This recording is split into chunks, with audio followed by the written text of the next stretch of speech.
Once upon a midnight dreary, while I pondered, weak and weary, over a quaint and curious volume of forgotten lore. While I nodded, nearly napping, suddenly there came a tapping, as of someone gently rapping at my chamber door. "'Tis some visitor," I muttered, tapping at my chamber door, "only this, and nothing more." Distinctly I remember it was in the bleak December, and each separate dying ember wrought its ghost upon the floor. Eagerly I wished the morrow. Vainly I had sought to borrow from my books surcease of sorrow, sorrow for the lost Lenore, for the rare and radiant maiden, whom the angels name Lenore. Nameless here, forevermore. And the silken, sad, uncertain rustling of each purple curtain thrilled me, filled me with fantastic terrors never felt before, so that now, to still the beating of my heart, I stood repeating, "'Tis some visitor entreating entrance at my chamber door, some late visitor entreating entrance at my chamber door. This it is, and nothing more."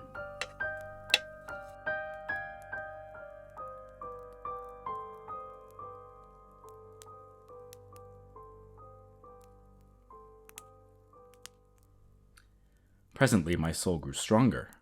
Hesitating then no longer, "Sir," said I, "or madam, truly, your forgiveness I implore, but the fact is I was napping, and so gently you came rapping, and so faintly you came tapping at my chamber door, that I scarce was sure I heard you." Here I opened wide the door.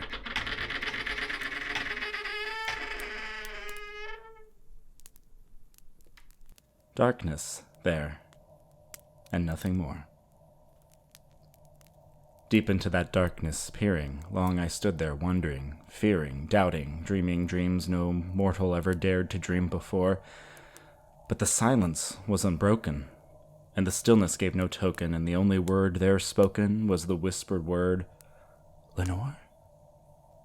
This I whispered, and an echo murmured back the word, "Lenore." Merely this, and nothing more. Back into the chamber turning, all my soul within me burning. Soon again I heard a tapping, somewhat louder than before. "Surely," said I, "surely that is something at my window lattice.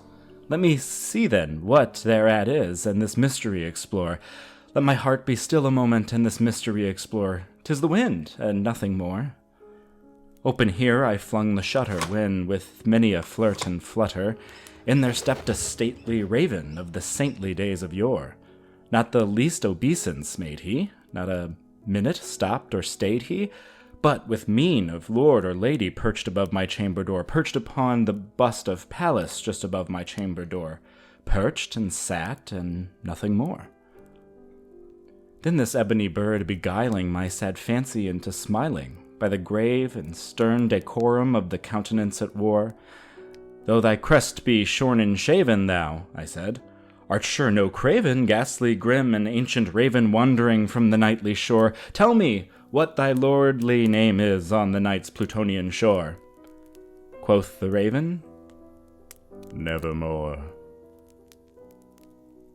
Much I marveled, this ungainly fowl, to hear discourse so plainly, though its answer little meaning, little relevancy it bore. For we cannot help agreeing that no living human being ever yet was blessed with seeing bird above his chamber door, bird or beast, upon the sculptured bust above his chamber door, with such a name as Nevermore. But the raven, sitting lonely on the placid bust, spoke only that one word, as if his soul in that one word he did outpour. Nothing further than he uttered, not a feather than he fluttered, till I scarcely more than muttered, "Other friends have flown before. On the morrow he will leave me, as my hopes have flown before." Then the bird said, "Nevermore." Startled at the stillness broken by reply so aptly spoken, "Doubtless," said I, "what it utters is its only stock and store, caught from some unhappy master, whom unmerciful disaster followed fast and followed faster, till his songs one burden bore, till the dirges of his hope that melancholy burden bore, of never, nevermore." But the raven, still beguiling my sad fancy into smiling, Straight I wheeled a cushioned seat in front of bird and bust and door. Then upon the velvet sinking, I betook myself to linking fancy unto fancy, thinking what this ominous bird of yore, what this grim, ungainly, ghastly, gaunt, and ominous bird of yore meant in croaking, nevermore. This I sat engaged in guessing, but no syllable expressing to the fowl whose fiery eyes now burned into my bosom's core.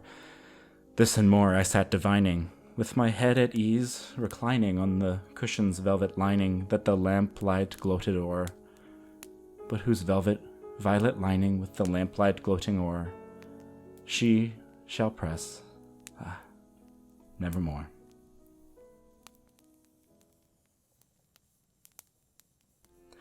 Then methought the air grew denser, perfumed from an unseen censer, swung by seraphim whose footfalls tinkled on the tufted floor.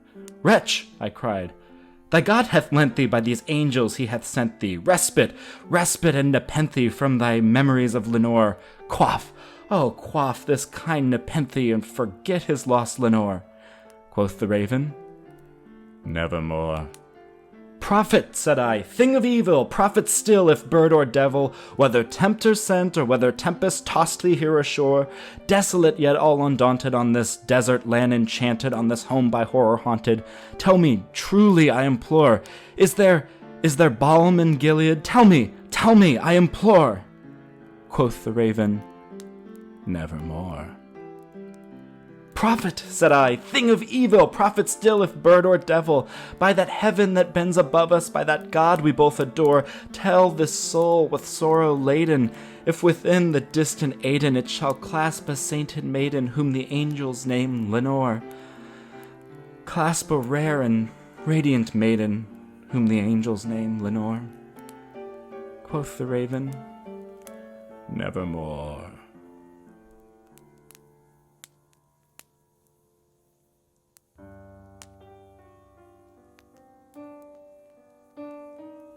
"Be that word our sign in parting, bird or fiend," I shrieked, upstarting, "get thee back into the tempest and the night's Plutonian shore. Leave no black plume as a token of that lie thy soul hath spoken. Leave my loneliness unbroken. Quit the bust above my door. Take thy beak from out my heart, and take thy form from off my door." Quoth the raven, "Nevermore." And the raven never flitting, still is sitting